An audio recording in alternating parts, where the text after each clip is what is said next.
Bonjour à vous, chers étudiants, bonjour à vous, chères étudiantes. Je suis le docteur Diomela Nathan, encadreur à la structure Golden Formation. Bienvenue aujourd'hui pour notre nouvelle vidéo, en continuité avec les trois précédentes sur le premier chapitre de mathématiques analyse. Et aujourd'hui, nous allons faire, n'est-ce pas, les périodicités qui est la dernière partie de ce premier chapitre. Ok. Donc, comme dit, nous allons faire la périodicité aujourd'hui. Donc, je demande à tous ceux qui sont là pour la première fois de bien vouloir laisser un like et aussi de s'abonner. Maintenant, si vous avez, n'est-ce pas, une remarque positive ou négative, n'hésitez pas à mettre dans les commentaires pour que nous puissions nous améliorer. Ok. Donc, en parlant des périodicités, aujourd'hui, qu'est-ce que la périodicité? Donc déjà, ce que vous devez savoir, c'est que par définition, c'est un peu complexe cette démonstration. Étant donné que nous sommes là, ces vidéos sont des astuces pour vous permettre, n'est-ce pas, d'être plus rapide, d'être plus efficace et surtout d'arriver au résultat. Donc aujourd'hui, déjà, on va faire beaucoup d'astuces, n'est-ce pas, beaucoup d'astuces. Et je vous conseille de rester jusqu'à la fin de la vidéo parce que chaque partie sera accompagnée d'exercices. Ok. Donc, par définition, déjà, on dit qu'une fonction est périodique s'il existe t supérieur à 0, c'est-à-dire il existe une valeur supérieure à 0, c'est-à-dire elle ne peut pas être négative, tel que pour tout x appartenant de f compose f de x plus t, c'est égal à f de x, ou compose f de x moins t, c'est égal à f de x. Et si t est le plus petit, réel strictement positif vérifiant cette condition, alors on dit que t est la période de cette fonction. Déjà, vous voyez que de manière définitionnelle, c'est un terme très difficile à appréhender. Et c'est la raison pour laquelle, n'est-ce pas, je vais vous expliquer en prenant des cas pratiques et des méthodes rapides. Donc, sans plus tarder, je vais pas m'attarder ici à vous expliquer cette définition qui est complexe pour beaucoup d'entre vous et réellement qui est complexe.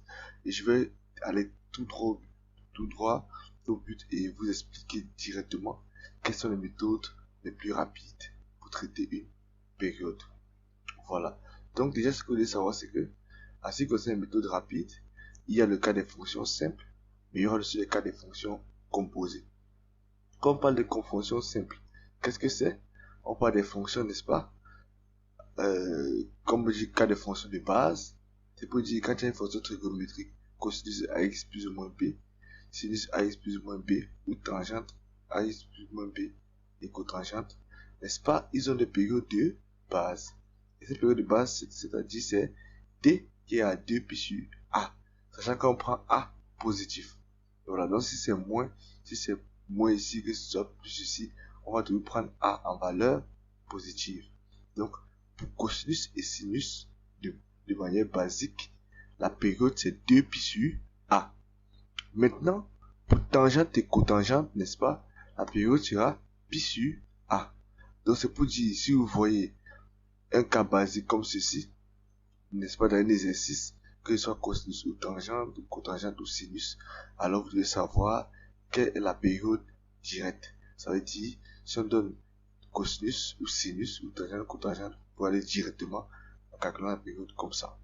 Donc maintenant, en deuxième position, aussi on a un cas de fonction de base. Ici, ce sont beaucoup plus les fonctions trigonométriques réciproques. Vous voyez qu'on a arc cosinus, on a arc sinus, on a arc tangente, on a arc cotangente. Et tout sont des fonctions trigonométriques réciproques. Et ce que vous devez savoir, c'est que quand vous voyez arc déjà là, arc cosinus, etc., c'est que c'est apériodique. Voilà. La réciproque de ces quatre fonctions est apériodique. Voilà. Donc, quand vous voyez arc, sinus, cosinus, ou que vous voyez ça, c'est de savoir que ces quatre fonctions sont apériodiques. Voilà. Et maintenant, en dernier cas, on va faire les cas des fonctions puissance. C'est pour dire, pour sinus et cosinus, quand il y a la puissance, n'est-ce pas, ça influence sur la période. Ici, vous pouvez constater que ici, c'est cosinus simple, c'est comme si c'était cosinus puissance 1. Voilà. Donc, ce que vous devez savoir, c'est que quoi? Quand on a sinus ou cosinus, ax plus b, quand la puissance est paire, n'est-ce pas? La période, c'est pi sur a. Voilà. Cela ne concerne pas tangente, ça concerne sinus et puis cosinus. Quand la période est paire, quand la puissance est paire, la période c'est pi sur a. Quand maintenant la puissance est impaire, la période c'est 2 pi sur a. Vous voyez qu'ici, c'est comme si c'était cosinus puissance 1, sinus puissance 1. Vous voyez que 1, c'est un chiffre impair. C'est la raison pour laquelle sa période sort 2 pi sur a. Est-ce que vous voyez? Donc si on met cosinus carré ou sinus carré, la période sera pi sur a. Donc très rapidement, nous allons faire quelques exemples.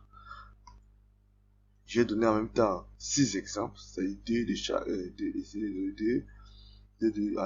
en groupe de 2, 2. Donc, vous pouvez mettre pause sur la vidéo si vous comprenez le principe.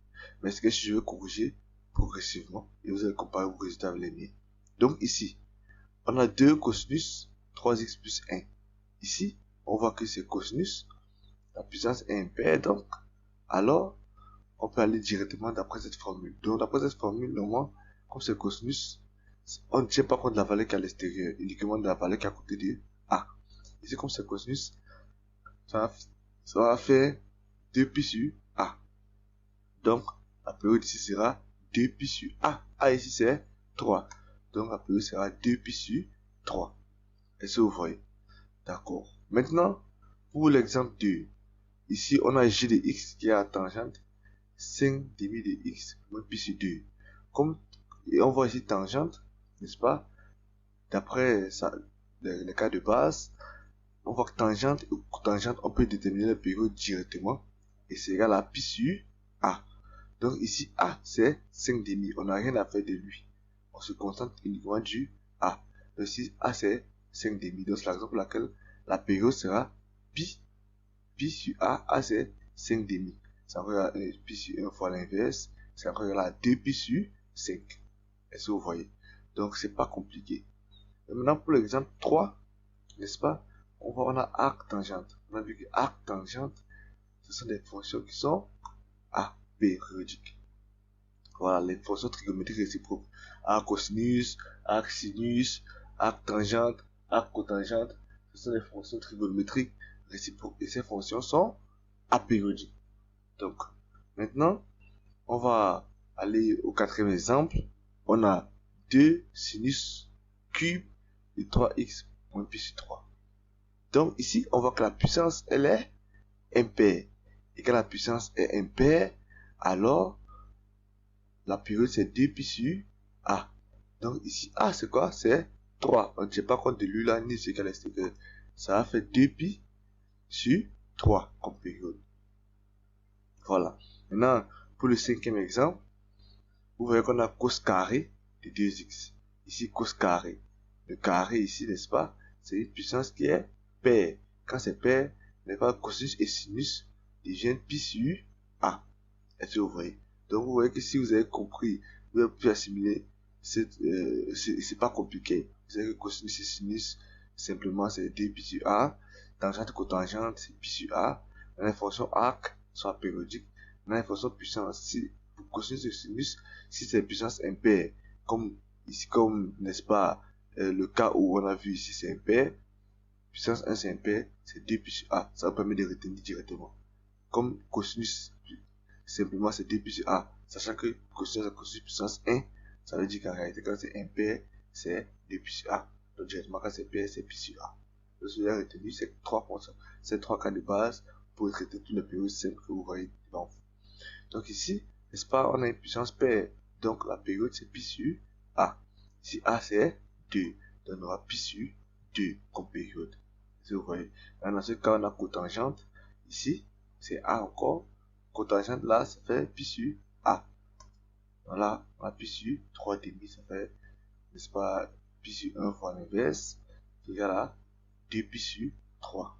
Donc vous voyez que déjà pour les cas de fonctions de base, on part très rapidement. On n'a pas besoin de venir apprendre à démontrer tout ceci. C'est un temps fou que ça va vous demander. Or, au tronc commun, ce qu'on demande, c'est, n'est-ce pas, de trouver le résultat. Donc il faut être astucieux, aller vite et utiliser aussi des méthodes fiables. Donc, comme dans ce cas, on expliquait, vous voyez que ici, il faut juste assimiler ces trois cas. Et si vous voyez, c'est pas difficile. Ceci est périodique, ceci c'est en puissance. Si c'est puissance 1 c'est une puissance impaire. Or, en puissance 1, c'est une puissance impaire. On a vu que cosinus simple, c'est 2 pi sur A. Donc, c'est pour ça que les impairs, c'est 2 pi sur A. Donc, les paires seront pi sur A. Donc, pour retraiter les exemples, voilà. Donc, après ça, maintenant, nous allons passer maintenant au deuxième cas, la méthode de rapidité pour les fonctions composées. Voilà, maintenant, les fonctions composées, quand on dit fonctions composées, c'est parce que là, ça sera bien une fonction simplement, comme on dit cosinus, comme vous voyez précédemment. Les fonctions composées, c'est qu'on associe des fonctions. On peut les associer en les multipliant, en les divisant, ou en les additionnant, ou en faisant la soustraction. Donc, ici, on aura trois cas de figure. On aura le cas des sommes, on aura le cas des produits, on aura le cas des fractions. Donc, ici, nous allons commencer par le cas, n'est-ce pas, des fonctions sommes. Quand le cas des fonctions sommes, addition, soustraction, ça peut dire, on associe en somme des fonctions trigonométriques. Est-ce que vous voyez? Donc, ici, on détermine la période de chaque membre de la fonction, et ensuite, on fera le PPCM des périodes obtenues pour trouver la période commune. Donc, c'est un thème un peu, ça a l'air ambigu. Or, c'est simple. C'est pour dire quoi? Je donne ici trois exemples directement. Donc, voici ce qu'on appelle les fonctions composées. Vous voyez que ceci, c'est une fonction simple. Ceci, c'est une fonction simple. Quand on les additionne, alors ils font, n'est-ce pas, une fonction composée. Et ici, la composition de cette fonction, c'est une somme. Parce qu'on additionne. Ici, c'est une soustraction, c'est une somme. Parce que l'addition et la soustraction sont des sommes. Est-ce que vous voyez? Les sommes additives, les sommes soustractives. Voilà. Donc ici, voici trois cas de fonction somme. Donc on l'a dit, qu'est-ce qu'on fait? On détermine les périodes de chaque membre de la fonction et ensuite on fera le PPCM, plus petit commun multiple, des périodes obtenues pour trouver la période commune. Qu'est-ce que ça veut dire? Ça veut dire simplement que quoi? Tu prends un membre, tu détermines sa période, tu prends l'autre membre, tu détermines la période et ensuite tu fais le PPCM de deux périodes que tu auras obtenues. Et puis là, la période commune que tu auras de deux sera la période de la fonction générale. C'est ce que ça signifie. Donc, qu'est-ce qu'on va faire? On va chercher la période de lui là. Or, lui simplement, c'est cosinus AX. Or, on a vu que quand on a cosinus comme ça, la période c'est 2 pi sur A. Or, A ici égale à 3, donc la période ici sera 2 pi sur 3. Est-ce que vous voyez? Ce que je mets en parenthèse d'abord, je vais vous expliquer tout de suite à quoi ça sert. Maintenant, pour tangente, on sait que tangente c'est pi sur A. Est-ce que vous voyez? Donc ici, la période sera T2 qui correspond à tangente, T1 correspond à cosinus, T2 ici ça sera pi sur 3. Maintenant, ce qu'on met la parenthèse ici, en fait, c'est pour chercher le PPCM. Donc, je vais vous montrer directement comment chercher le PPCM. Qu'est-ce qu'on fait? On va trouver 2 pi sur 3. On va trouver pi sur 3 ici en bas. On ouvre la parenthèse, on ouvre la parenthèse. Maintenant, on reprend 2 pi sur 3, on remet à l'intérieur. On reprend pi sur 3, on remet à l'intérieur. On additionne 2 pi sur 3 par ce qui est ici. Pour trouver le membre qui suit. Est-ce que vous voyez? Donc, l'addition 2 pi sur 3 plus 2 pi sur 3, c'est égal à 4 pi sur 3. Est-ce que vous voyez? Maintenant, ici, j'ai mis le pi sur 3 à l'intérieur. Pi sur 3 plus pi sur 3, c'est égal à 2 pi sur 3. En réalité, on additionne jusqu'à on trouve le premier angle qui correspond, n'est-ce pas, qui est commun aux deux périodes. Donc, on va essayer que directement, on met 2 pi sur 3 qui est là, voici 2 pi sur 3 on a remis pi sur 3. Donc, comment procéder? On a trouvé la période 2 pi sur 3, on a trouvé la période pi sur 3. Tu reprends 2 pi sur 3, tu mets à l'intérieur de la parenthèse ici. Tu reprends pi sur 3, tu mets à l'intérieur de la parenthèse. Tu additionnes pi sur 3 par plus pi sur 3, ça fait 2 pi sur 3. C'est pour ça que tu écris ça ici. Tu additionnes 2 pi sur 3 plus 2 pi sur 3, ça donne 4 pi sur 3, tu mets ça ici. Or, avec déjà une addition, tu vois que tu as un angle commun déjà. Donc, cet angle commun, c'est ça qu'est l'angle, c'est la valeur commune. La première valeur. Mais si on continue, en additionnant, si on peut obtenir 4 pi sur 3. Or, tu peux pas dépasser 2 pi sur 3, pour aller prendre 4 pi sur 3 qui est devant. Donc, on prend la première valeur, et ça donne la période commune. Donc, la période commune, c'est la période de la fonction totale, c'est 2 pi sur 3. Est-ce que vous voyez? Donc, maintenant, simplement, si je dois réexpliquer, c'est pour dire quoi? Vous cherchez la période du premier membre, qui est 2 pi sur 3. période du deuxième membre, qui est P sur 3. Maintenant, vous cherchez le PPCM. En additionnant proportionnellement l'angle. 2 plus 3, on remet à l'intérieur ici. P sur 3, le remet à l'intérieur. Maintenant, on additionne 2 plus sur 3, plus 2 plus sur 3, ça donne 4 plus sur 3. C'est ce qu'on met ici. Si on devait continuer, on devait faire 2 plus sur 3, plus 4 plus sur 3. On devait mettre 6 plus sur 3. Si on devait continuer encore, on devait mettre 2 plus sur 3, plus 6 plus sur 3. Ça donne 8 plus sur 3, et ainsi de suite. Là, il y a de même pouces en bas ici. Oh, mais en faisant déjà une addition légère, vous voyez que on trouve déjà une valeur commune. Donc, cette valeur commune, la première et la plus petite, n'est-ce pas? Vous voyez, ça, c'est la plus petite. Si on continue, on va trouver 4 plus sur 3 ici en bas. Oh, si on trouve 4 plus sur 3, on vient cocher, on vient prendre 4 plus sur 3 avec celui qui est en haut ici. C'est une aberration. Parce que là, n'est-ce pas, c'est une grande valeur. On prend la plus petite valeur. C'est pour ça qu'on dit PPCM, plus petite valeur. Donc, ici, la période, c'est 2 plus sur 3. Maintenant, pour l'exemple numéro 2, vous constatez que, n'est-ce pas là, on a cosinus carré x, on a tangente carré x.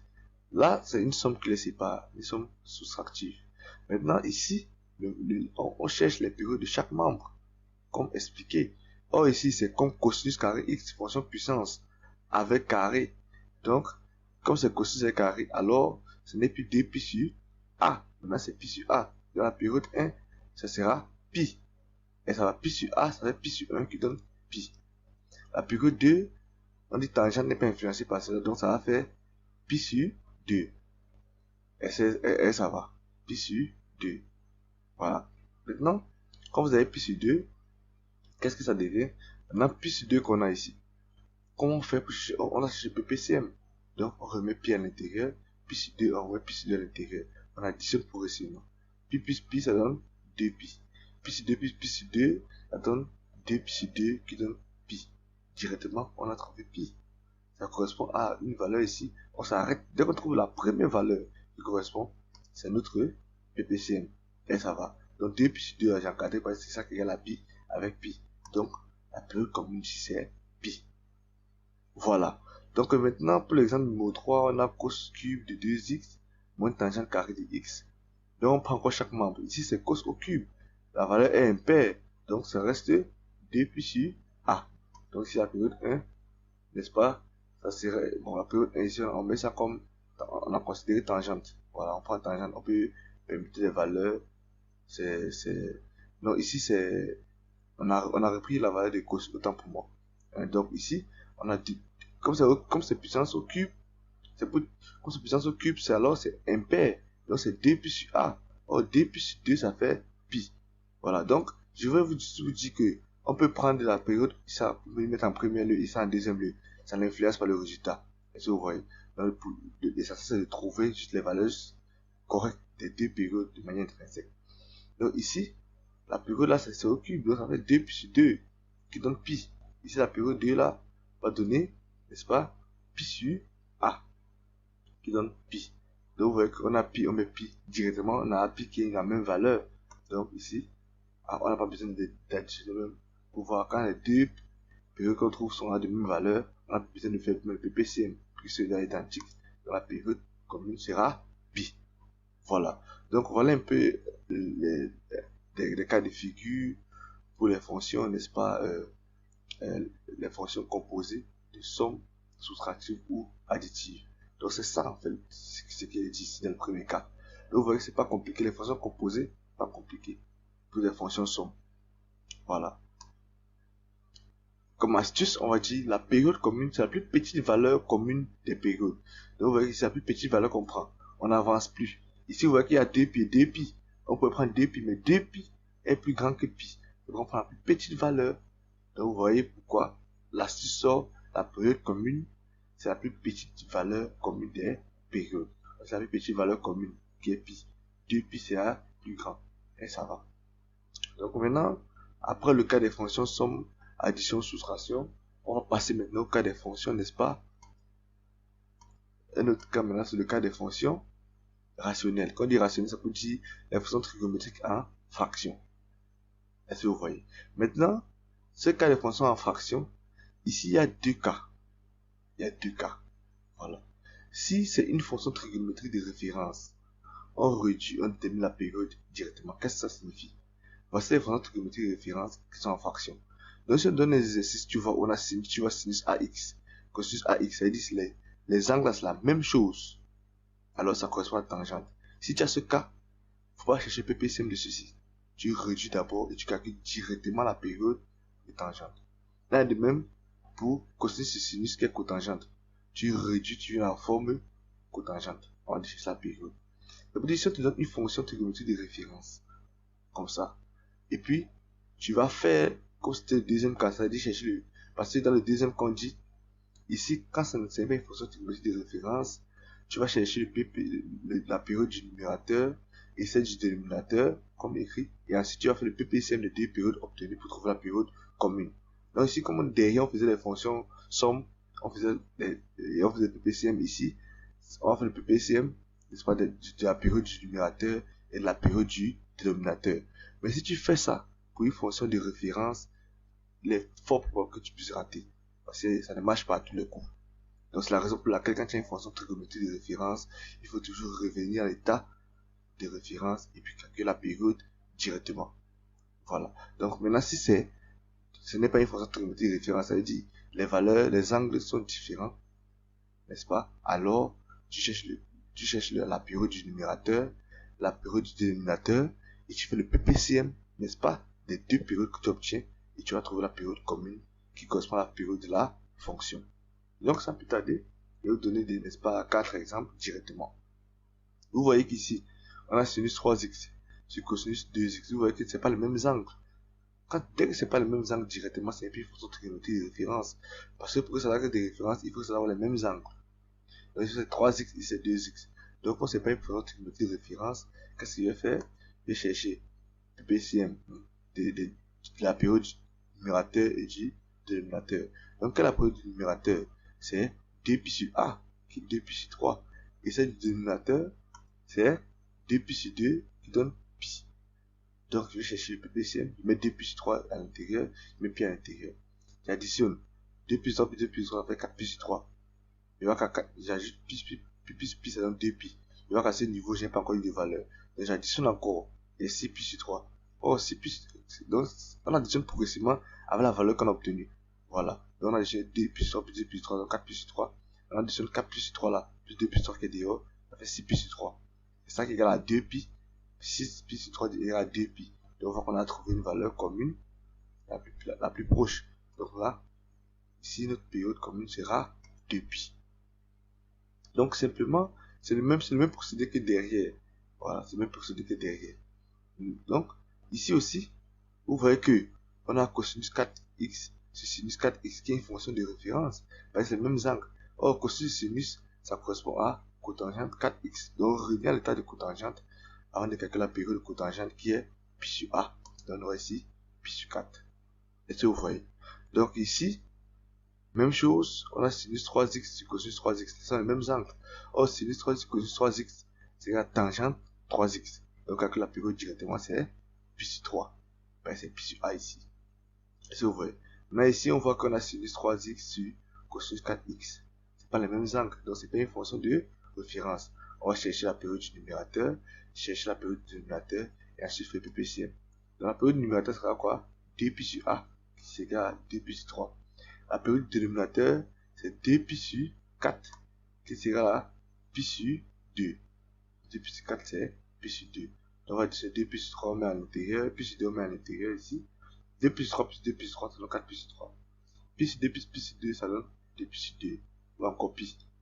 Mais ça ne correspond pas à une valeur. Donc, on continue. 4pi sur 3 plus 2pi sur 3, donc c'est pi sur 3, qui est à 2pi. Bon, ici, on fait 2pi sur 2 plus 2 plus pi sur 2, c'est égal à 3 pi sur 2. On va ajouter aussi, ça fait 4 pi sur 2. On va obtenir 2pi. On voit que 2pi, n'est-ce pas, correspond, c'est la première valeur, c'est la plus petite. Voilà. Donc, quand on a trouvé la valeur directement, on s'arrête. Et puis, notre période commune, c'est 2pi. Donc, la période de fonction, c'est 2pi. Donc, voilà un peu le cas des fonctions trigonométriques en fraction. Je vous dis, si c'est un cas de référence, comme les deux que vous avez vu ici, tu reviens, tu réduis la fonction et tu cherches la période. Maintenant, si ce n'est pas un cas de référence, tu cherches la période du numérateur, la période du dénominateur, et puis tu fais le PPCM. Voilà, c'est ça le principe. Dans les fonctions addition, soustraction, on faisait la période de 1 et la période de l'autre, on fait PPCM. dans les fonctions en fraction, ici, on fait la période du numérateur, la période du dénominateur, et puis on fait PPCM. Dans le cas où c'est pas des références, mais si c'est des références, on réduit avant de chercher la période. Donc voilà un peu pour ça. Maintenant, on va partir, n'est-ce pas, à notre troisième cas. Le troisième cas, n'est-ce pas, c'est le cas des fonctions en produit. Ça, c'est le cas qu'on va dire qui est plus difficile par rapport aux autres, mais en réalité, il n'est pas vraiment difficile. Parce que ici, quand tu as une fonction produit, tu dois toujours transformer. Après avoir transformé maintenant, tu vas faire le PPCM des périodes obtenues. Vous voyez. Donc, comment transformer? Je vais donner les trois formes de transformation. Voilà. Vous voyez qu'ici on a un produit avec sinus AX cosinus BX. Est-ce que vous voyez? Sinus AX cosinus BX, c'est 1 demi, voici la transformation. 1 demi de sinus temps. Donc maintenant ici, vous allez voir que ça sera simple à comprendre. Voici les trois transformations possibles. Et qu'est-ce que vous remarquez? Vous remarquez dans toutes les transformations, c'est soit sinus, soit cosinus. Est-ce que vous voyez? Or, sinus et cosinus ont la même période, qui est 2 pi sur A. Or, vous voyez qu'on met toujours A moins B, A plus B. A moins B, A plus B. A moins B, A plus B. En valeur absolue, c'est pour dire que même si tu fais ça moins ça, c'est un nombre négatif, tu prends la valeur positive. Donc, c'est pour dire simplement quoi? Si tu devais une transformation, tout ce que tu as fait, ça sera fait quoi? Chercher. Tu sais, donc je vais commencer par un exemple pour que tu puisses mieux comprendre. Je donne deux exemples directement. Voyons notre exemple ici. Vous voyez qu'on a cosinus 3x, sinus 2x. C'est une multiplication. C'est pas le même angle. Donc ici, c'est sinus 2x, cosinus 3x. Je peux inverser, la multiplication est commutative. Je peux inverser les positions. Ça fait 1 demi de quoi? Sinus, qu'on fait a moins b, ça fait 2 moins 3, qui est moins en valeur absolue. Donc on va prendre la valeur positive. Ici, a plus b, ça fait 5. Moi, si vous regardez sinus, cosinus, cosinus, sinus, cosinus, cosinus, tous ces trois, c'est toujours sinus ou cosinus, ou les deux. Or, sinus et cosinus ont la même période qui est 2 pi sur A. Or, c'est la même période qui est 2 pi sur A. Alors, quel que soit ce qui, on s'en fout du 1 demi qui est ici à l'intérieur. Donc, on se contente de ce qui est ici. Or, on va faire la période de ceci.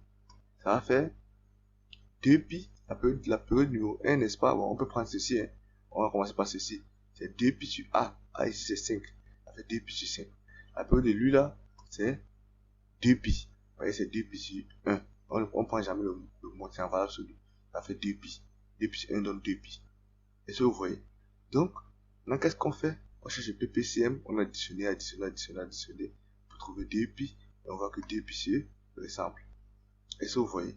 Maintenant, ce que vous pouvez remarquer, quand on fait deuxième exemple, je vais vous donner l'astuce.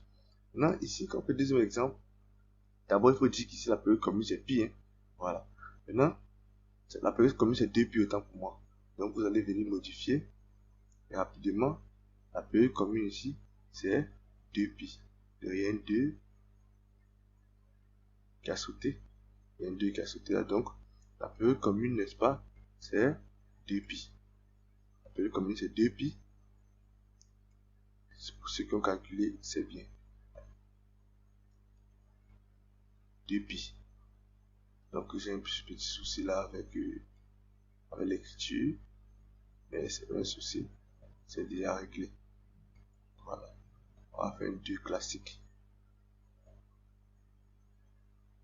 Voilà. Donc 2 pi. Donc merci bien à ceux qui ont vu.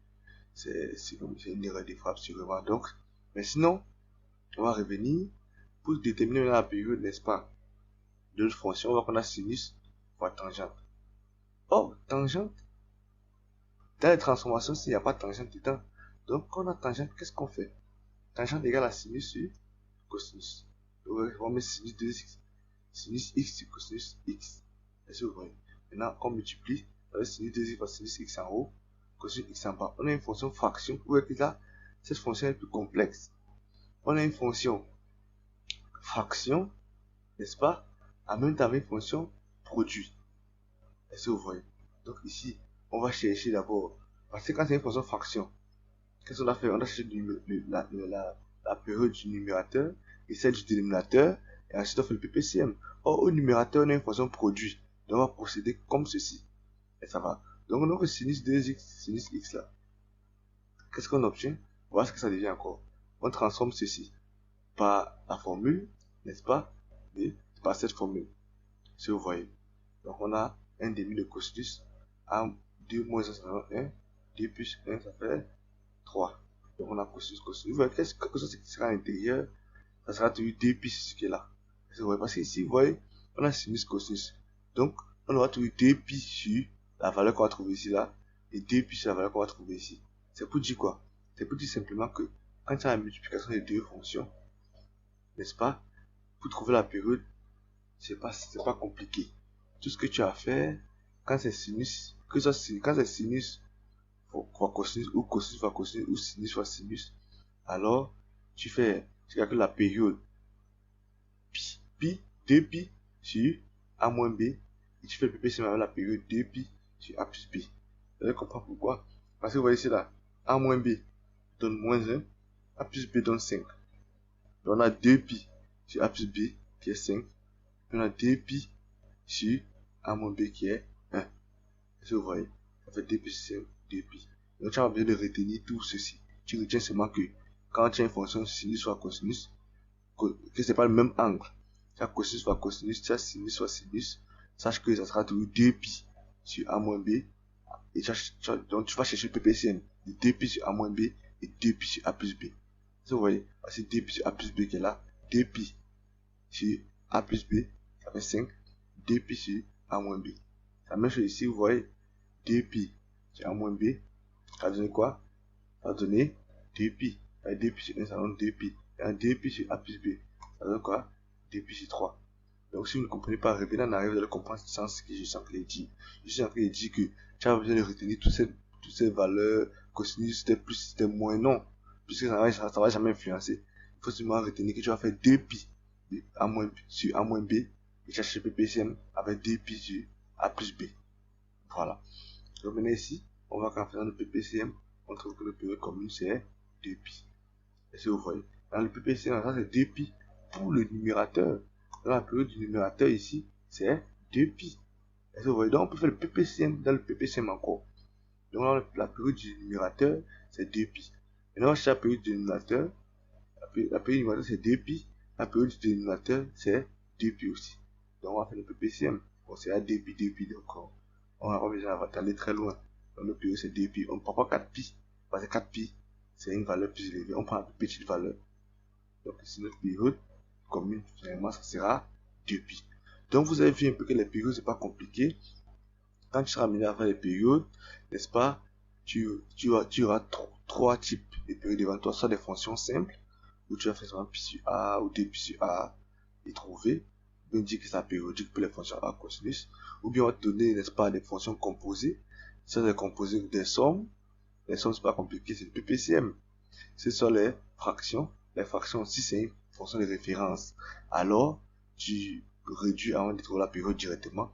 Mais si c'est pas une fonction de référence, tu cherches la période du numérateur et du dénominateur, et ainsi tu fais le PPCM. Là, c'est une fonction produit. La fonction produit, tu dois toujours transformer.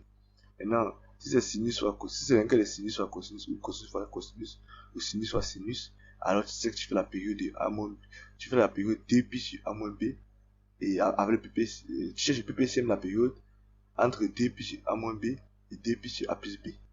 Voilà. Et tu vas toujours trouver. Par exemple, a moins b, a moins b, a moins b, a plus b, a plus b, a plus b. Donc tu vas chercher 2pi sur a moins b, en PPCM avec 2pi sur a plus b. 2pi sur a moins b, en période avec 2pi sur a plus b. 2pi sur a moins b, en période avec 2pi sur a plus b. Donc tu vois que, quelles que soient les positions ici, ça sera toujours a moins b, a plus b. Or, c'est sinus et cosinus qui sont là. Donc, ça sera toujours 2pi sur a. Or, a ici, ce sera a moins b, a plus b. Tu cherches PPCM les deux, et puis tu trouveras la valeur. Et puis, l'exemple nous a permis de comprendre que on peut avoir des mixages, n'est-ce pas, des fonctions. On peut mettre les produits avec les fractions. Donc, c'est un peu ça pour le cours sur les périodicités. Donc, comme d'habitude, nous avons le document, n'est-ce pas, de Golden Book de mathématiques. Voilà, pour ceux qui ont besoin d'approfondir, de faire beaucoup plus d'exercices, c'est le moment, n'est-ce pas, de chercher à vous approprier le document. Et c'est pas seulement en mathématiques, on a du Golden Book, on l'a aussi en physique, en botanique, en biophysique et puis en chimie organique. Ça, c'est pour le premier semestre. Et voilà. Et si tu as besoin de documents, n'hésite pas à contacter les 4 numéros que tu vois s'afficher. Donc, je vous remercie déjà pour votre présence sur la page. Et vraiment, je vous souhaite, n'est-ce pas, de passer une bonne soirée. Et surtout, révisez bien, appliquez-vous, faites beaucoup d'exercices. Voilà. Et vous allez voir la mathématique, c'est pas compliqué. Donc, n'oubliez pas de liker la vidéo et surtout de partager. Et donc, pour ceux qui sont arrivés à la fin, je vous remercie. Donc, on se dit à la prochaine pour une prochaine vidéo.